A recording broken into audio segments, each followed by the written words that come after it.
ಎಲ್ಲರಿಗೂ ನಮಸ್ಕಾರ. ಸವಿರುಚಿ ರೆಸಿಪಿಗೆ ಸ್ವಾಗತ. ನಾನಿವತ್ತು ತೋರಿಸ್ತಾ ಇರ್ತಕ್ಕಂಥ ರೆಸಿಪಿ ದಮ್ನ ಕಟ್ಟಿ ವಾಂಗಿಭಾತನ್ನು ಯಾವ ರೀತಿ ಮಾಡೋದು ಅಂತ ತೋರಿಸ್ತಾ ಇದ್ದೀನಿ.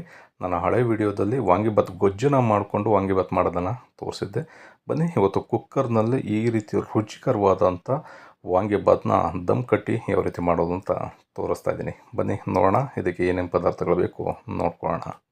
ನಾನು ಒಂದು ಬೌಲನ್ನ ತೊಗೊಂಡು ಇದಕ್ಕೆ 3 ಕಪ್ಪಿನಷ್ಟು ಬುಲೆಟ್ ರೈಸ್ನ ಹಾಕ್ಕೊಳ್ತಾ ಇದ್ದೀನಿ. ವಾಂಗಿಭಾತ್ ಮಾಡ್ತಾ ಇರೋದ್ರಿಂದ ಇದು ಸ್ವಲ್ಪ ಸಾಫ್ಟ್ ಇದ್ರೇ ಚೆನ್ನಾಗಿರುತ್ತೆ. ನೀವು ಯಾವ ರೈಸ್ ಬೇಕಾದರೂ ತೊಗೋಬೋದು. ಈ ರೀತಿ ಬೌಲ್ಗೆ ಸೇರಿಸಿ ಆದಮೇಲೆ ಒಂದು 3ರಿಂದ 4 ಸಲ ಚೆನ್ನಾಗಿ ನಾವು ತೊಳಿಬೇಕು. ಏಕೆಂದರೆ ಅಕ್ಕಿನಲ್ಲಿ ಪೌಡ್ರ್ ಇರುತ್ತೆ. ಆ ಪೌಡ್ರೆಲ್ಲ ನೀಟಾಗಿ ಹೋಗೋ ರೀತಿಯಲ್ಲಿ ಒಂದು 3ರಿಂದ 4 ಸಲ ಚೆನ್ನಾಗಿ ತೊಳ್ಕೊಂಡು ಅದನ್ನು ಒಂದು 1/4 ಗಂಟೆಗಳ ಕಾಲ ನೆನೆಸಿಡಬೇಕಾಗತ್ತೆ. ಈಗ ಒಂದು ಕುಕ್ಕರ್ನ ತೊಗೊಂಡು ಇದಕ್ಕೆ 4 ಟೇಬಲ್ ಸ್ಪೂನಷ್ಟು ಎಣ್ಣೆನ ಸೇರಿಸ್ಕೊಳ್ತಾ ಇದ್ದೀನಿ. ಎಣ್ಣೆ ಚೆನ್ನಾಗಿ ಬಿಸಿ ಆದಮೇಲೆ ಇದಕ್ಕೆ 2 ಪಲಾವ್ ಎಲೆ, ಹಾಗೆ ಒಂದು ಅರ್ಧ ಟೀ ಸ್ಪೂನಷ್ಟು ಸಾಸಿವೆ, ಹಾಗೆ ಒಂದು 2 ಒಣಮೆಣಸಿನ್ಕಾಯಿ, ಸ್ವಲ್ಪ ಕರಿಬೇವಿನ ಸೊಪ್ಪು, ಇಷ್ಟು ಪದಾರ್ಥಗಳನ್ನ ಸೇರಿಸ್ಕೊಂಡು ಈ ರೀತಿ ಕಡಿಮೆ ಊರಿನಲ್ಲೇ ಒಗ್ಗರಣೆನ ನಾವು ಮಾಡ್ಕೋಬೇಕಾಗತ್ತೆ. ಒಂದು 10 ನಿಮಿಷ ಈ ರೀತಿ ಚೆನ್ನಾಗಿ ಫ್ರೈ ಮಾಡ್ಕೋಬೇಕು. ಇದಕ್ಕೆ ನಾನೀಗ ಒಂದು 8ರಿಂದ 10 ಗೋಡಂಬಿನ ಸೇರಿಸ್ಕೊಳ್ತಾ ಇದ್ದೀನಿ. 1 ಟೇಬಲ್ ಸ್ಪೂನಷ್ಟು ಉದ್ದಿನಬೇಳೆ, 1 ಟೇಬಲ್ ಸ್ಪೂನಷ್ಟು ಕಡಲೆಬೇಳೆ, ಈ 2 ಪದಾರ್ಥಗಳನ್ನ ಸೇರಿಸ್ಕೊಂಡು ಇದೂ ಅಷ್ಟೇ ಕಡಿಮೆ ಊರಿನಲ್ಲೇ ಮತ್ತೆ ನಾವು ಒಂದು ಅರ್ಧ ನಿಮಿಷದಿಂದ 1 ನಿಮಿಷ ಚೆನ್ನಾಗಿ ಫ್ರೈ ಮಾಡ್ಕೋಬೇಕು.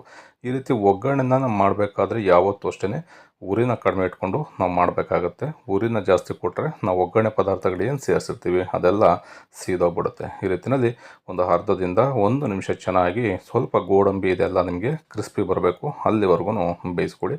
ಅದಾದಮೇಲೆ ನಾನೀಗ 1 ಈರುಳ್ಳಿನ ಸ್ಲೈಸ್ ಆಗಿ ಕಟ್ ಮಾಡಿಕೊಂಡು ಸೇರಿಸ್ಕೊಳ್ತಾ ಇದ್ದೀನಿ. ಈರುಳ್ಳಿನ ಅಷ್ಟೇ ಸ್ವಲ್ಪ ಚೆನ್ನಾಗಿ ಫ್ರೈ ಆಗಬೇಕು. ಸ್ವಲ್ಪ ಗೋಲ್ಡನ್ ಕಲರ್ ಬರೋವರೆಗೂ ಈರುಳ್ಳಿನೂ 1ರಿಂದ 2 ನಿಮಿಷ ಚೆನ್ನಾಗಿ ಈ ರೀತಿಯಲ್ಲಿ ಫ್ರೈ ಮಾಡ್ಕೊಳ್ಳಿ. ಈ ರೀತಿ ಒಗ್ಗರಣೆಯಲ್ಲಿ ನೀವು ಎಷ್ಟು ಚೆನ್ನಾಗಿ ಎಲ್ಲ ಪದಾರ್ಥಗಳನ್ನ ಫ್ರೈ ಮಾಡ್ತೀರಾ ಅಷ್ಟು ರುಚಿ ಸಖತ್ತಾಗಿ ಬರುತ್ತೆ. ಈಗ 1 ಟೀ ಸ್ಪೂನಷ್ಟು ಶುಂಠಿ ಬೆಳ್ಳುಳ್ಳಿ ಪೇಸ್ಟನ್ನು ಕೂಡ ಸೇರಿಸ್ಕೊಂಡಿದ್ದೀನಿ. ಇದನ್ನು ಸ್ವಲ್ಪ ಹಸಿ ವಾಸನೆ ಹೋಗಬೇಕು ಅಲ್ಲಿವರೆಗೂ ಚೆನ್ನಾಗಿ ಬೇಯಿಸ್ಕೊಳ್ಳೋಣ. ಈ ರೀತಿ ದಮ್ ವಾಂಗಿಭಾತ್ನ ಮಾಡಲಿಕ್ಕೆ ಪೌಡ್ರನ್ನ ಯಾವ ರೀತಿ ಮಾಡೋದು ಅನ್ನೋದನ್ನು ಕೂಡ ನಾನು ಡಿಸ್ಕ್ರಿಪ್ಷನ್ ಬಾಕ್ಸು ಮತ್ತು ಲಾಸ್ಟಲ್ಲಿ ಲಿಂಕ್ ಎಂಡ್ ಸ್ಕ್ರೀನಲ್ಲೂ ಕೂಡ ಕೊಟ್ಟಿರ್ತೀನಿ, ಅಲ್ಲೂ ಕೂಡ ನೀವು ನೋಡ್ಕೋಬೋದು. ಈಗ 1 ಟೊಮೊಟೊನ ನಾನು ಕಟ್ ಮಾಡಿ ಸೇರಿಸ್ಕೊಳ್ತಾ ಇದ್ದೀನಿ. ಒಂದು ಅರ್ಧ ಕಪ್ಪಿನಷ್ಟು ಬಟಾಣಿನ ಸೇರಿಸ್ಕೊಂಡಿದ್ದೀನಿ. ಹಸಿ ಬಟಾಣಿ ಇದ್ದರೆ ಹಸಿ ಬಟಾಣಿನ ಸೇರಿಸ್ಕೋಬೋದು. ಹಸಿ ಬಟಾಣಿ ಇಲ್ಲ ಅನ್ನೋದಾದರೆ ನೀವು ಮಾಮೂಲಿ ಬಟಾಣಿನೇ ಒಣ ಬಟಾಣಿನ ನೈಟು ನೆನೆಸಿ ಬೆಳಗ್ಗೆ ನೀವು ಸೇರಿಸ್ಕೋಬೇಕಾಗುತ್ತೆ. ಇದನ್ನು ಅಷ್ಟೇ ಸ್ವಲ್ಪ ಚೆನ್ನಾಗಿ ಫ್ರೈ ಮಾಡ್ಕೊಳ್ಳೋಣ. ನಾನು ಇದಕ್ಕೆ ಏನೇನು ಪದಾರ್ಥಗಳನ್ನ ಬಳಸ್ತಾ ಇದ್ದೀನಿ ಅಂತ ನಿಮಗೆ ಡಿಸ್ಕ್ರಿಪ್ಷನ್ ಬಾಕ್ಸಲ್ಲೂ ಕೂಡ ಕೊಟ್ಟಿರ್ತೀನಿ, ಅಲ್ಲೂ ಕೂಡ ನೀವು ನೋಡ್ಬೋದು. ನೋಡಿ, ಈಗ ಟೊಮೊಟೊ, ಈರುಳ್ಳಿ ಎಲ್ಲ ಪದಾರ್ಥಗಳು ಒಗ್ಗರಣೆಯಲ್ಲಿ ಚೆನ್ನಾಗಿ ಫ್ರೈ ಆಗಿದೆ. ಈಗ ಇದಕ್ಕೆ ಸ್ವಲ್ಪ ಮಸಾಲೆಗಳನ್ನ ಸೇರಿಸ್ಕೊಳ್ಳೋಣ. ನಾನೀಗ ಒಂದು 1/4 ಟೀ ಸ್ಪೂನಷ್ಟು ಅರಿಶಿಣದ ಪುಡಿನ ಸೇರಿಸ್ಕೊಳ್ತಾ ಇದ್ದೀನಿ. ರುಚಿಗೆ ತಕ್ಕಷ್ಟು ಉಪ್ಪನ್ನು ಸೇರಿಸ್ಕೊಳ್ತಾ ಇದ್ದೀನಿ. ಅರಿಶಿಣ ಸಹ ಸ್ವಲ್ಪ ಹಸಿ ವಾಸನೆ ಹೋಗಬೇಕು ಅಲ್ಲಿವರೆಗೂ ನಾವು ಸ್ವಲ್ಪ ಫ್ರೈ ಮಾಡಿಕೊಂಡ್ರೆ ಸಾಕಾಗುತ್ತೆ. ನೋಡಿ, ಊರಿನ ಆದಷ್ಟು ನೀವು ಎಷ್ಟು ಕಡಿಮೆನಲ್ಲಿ ಇಟ್ಕೋತೀರಾ ಅಷ್ಟು ಚೆನ್ನಾಗಿ ಎಲ್ಲ ಒಗ್ಗರಣೆನೂ ಚೆನ್ನಾಗಿ ಬರುತ್ತೆ. ವಾಂಗಿಭಾತು ಕೂಡ ತುಂಬ ಟೇಸ್ಟಿಯಾಗಿ ರೆಡಿ ಆಗುತ್ತೆ. ಈಗ ನೋಡಿ, ಸುತ್ತಲೂ ಎಣ್ಣೆ ಎಲ್ಲ ಬಿಡ್ತಾ ಇದೆ ಚೆನ್ನಾಗಿ. ಈಗ ಎಲ್ಲ ಪದಾರ್ಥಗಳು ಫ್ರೈ ಆಗಿದೆ. ಇದಕ್ಕೆ ನಾನೀಗ 200 ಗ್ರಾಮಷ್ಟು ಹಸಿರು ಬದನೆಕಾಯಿನ ಕಟ್ ಮಾಡಿ ಸೇರಿಸ್ಕೊಳ್ತಾ ಇದ್ದೀನಿ. ಒಂದು ನಿಂಬೆ ಹಣ್ಣಿನ ಗಾತ್ರದ ಹುಣಸೆ ಹಣ್ಣಿನ ರಸನೂ ಕೂಡ ಹಿಂಡ್ಕೊಂಡು ಸೇರಿಸ್ಕೊಳ್ತಾ ಇದ್ದೀನಿ. ಹಾಗೆ ಒಂದು 2 ಟೇಬಲ್ ಸ್ಪೂನಷ್ಟು ವಾಂಗಿಭಾತ್ ಪುಡಿನ ಸೇರಿಸ್ಕೊಳ್ತಾ ಇದ್ದೀನಿ.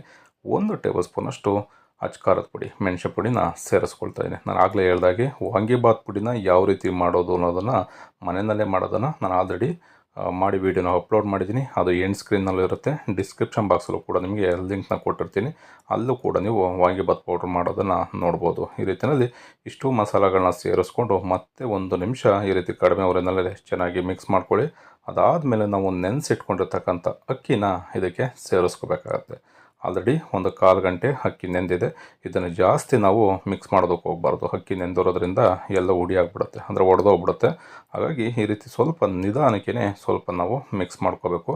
ಅದಾದಮೇಲೆ ನಾವು ಏನು ಅಕ್ಕಿನ ತೊಗೊಂಡ್ವಿ ಅದೇ ಮೆಜರ್ಮೆಂಟ್ ಕಪ್ಪಲ್ಲಿ ನಾನು 3 ಕಪ್ಪಷ್ಟು ಅಕ್ಕಿನ ತೊಗೊಂಡಿದ್ದೆ. ಈಗ 5 ಕಪ್ಪಷ್ಟು ಬಿಸಿ ನೀರನ್ನು ಸೇರಿಸ್ಕೊಳ್ತಾ ಇದ್ದೀನಿ.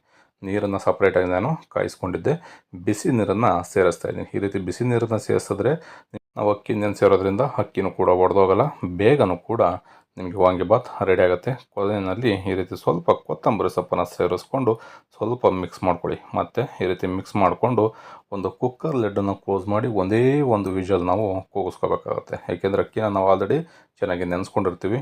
2 ವಿಷಲ್ ಕೂಗಿಸಿದ್ರೆ ಮುದ್ದೆ ಆಗಿಬಿಡುತ್ತೆ.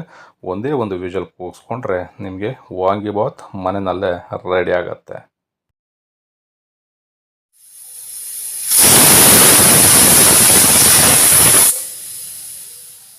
ಈಗ ಒಂದು ವಿಷಲ್ ಆಗಿದೆ.